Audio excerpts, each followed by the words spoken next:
大家好，应观众要求，先来看一下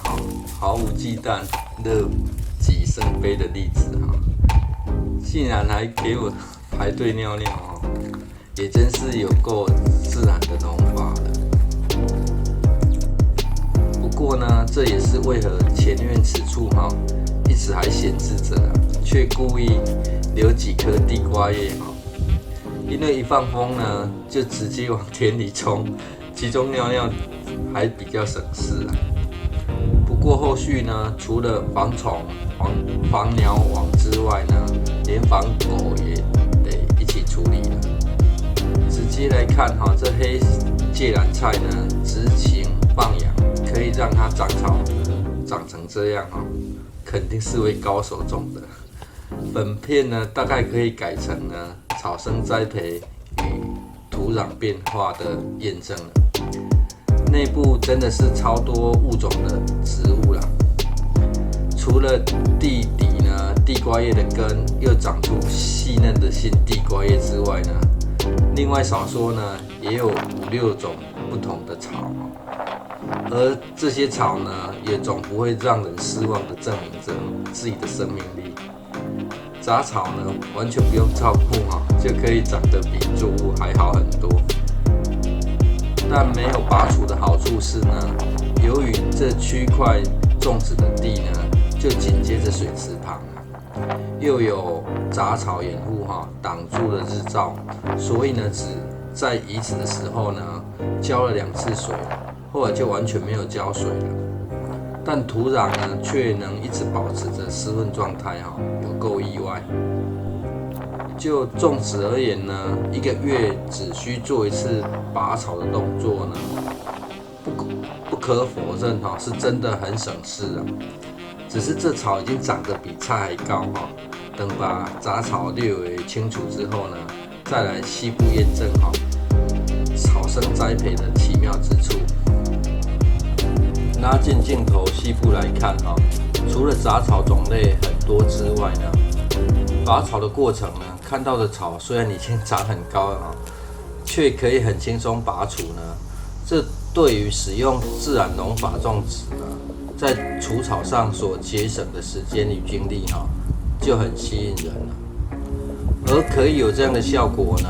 主要是种植过程呢没有过度的浇水上方的杂草呢遮住了强日照，下方土壤再利用毛细现象来吸水也许呢，这也是种植时呢采用慢淹的好处慢淹的过程呢，水流是在沟槽里溪地上方没有浇水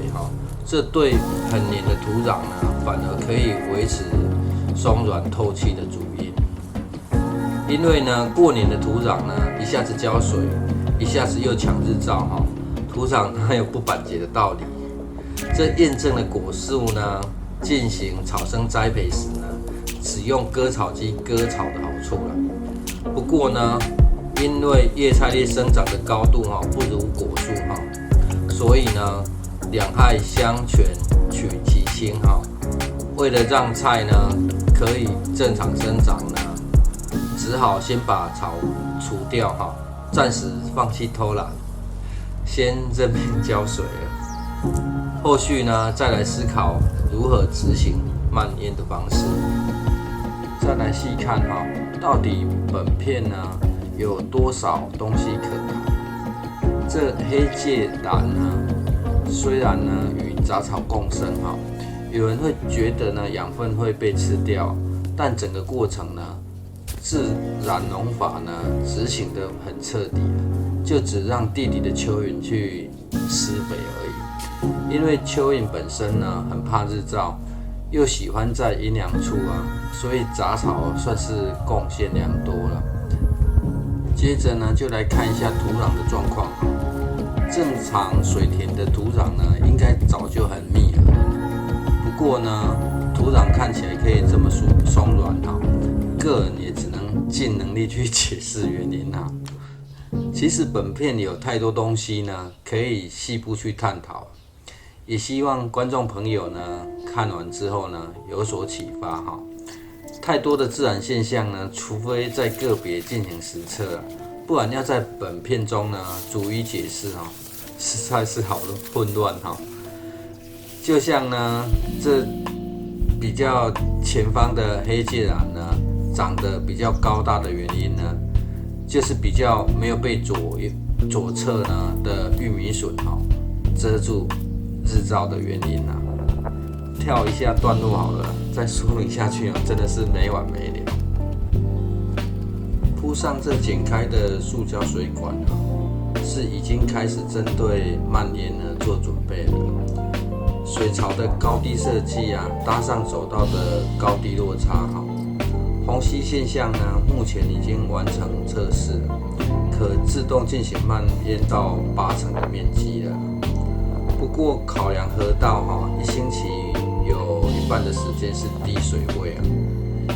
一样呢，在这个黑芥蓝右侧呢，再修整一下沟槽哈，方便执行手动浇水。这也算是帮十字花科类的种法哈，先行暖身调整了。很快的呢，高丽菜、蝶头菜都要进场了。挖取沟槽的同时呢，顺便对这黑芥蓝的底根进行覆土，这样可让其外露的底根茎更为稳固啊。而现在捞起的是大叶浮萍啊，算是再度拿来利用了。这个位置呢，有印象的观众朋友应该还记得，就是沟槽的制高点只要在这个位置呢定点浇水呢，就可以让水沿着沟槽往两侧蔓延了。而铺上浮萍的原因呢，是要增进那个浇水的时候的缓冲力不会因为浇水呢而冲出一个凹槽。制高点的效果呢，反而会变成是怎样最低的积水处。浇水完毕后呢，再度进行覆网让这黑芥蓝呢又回到放养的阶段。说不人工施肥，就真的不人工施肥让蚯蚓下去帮忙就好了。如果你想或是考虑做自然农法首先呢，你要相信自然的力量。举个例子说明你看过几百年或几千年的神木呢，有透过人在施肥吗？还不是一样长得那么高大。而这菜呢，只是这么矮小真的需要不断的施肥吗？除非你是真的为了经济效益快速再快速的生长方式不然呢是真的可以像这样试试看。1天后呢，在较高的位置上的覆土土壤在没有杂草的遮蔽效果下呢，已经出现干化的现象了。但不用急着在上方浇水。3天后呢，干湿分离的效果就更明显了。但是这样呢，个人反而觉得是更为理想的。浇水呢，就直接可以浇在那个沟槽的地方让底茎呢它持续着干燥的感觉。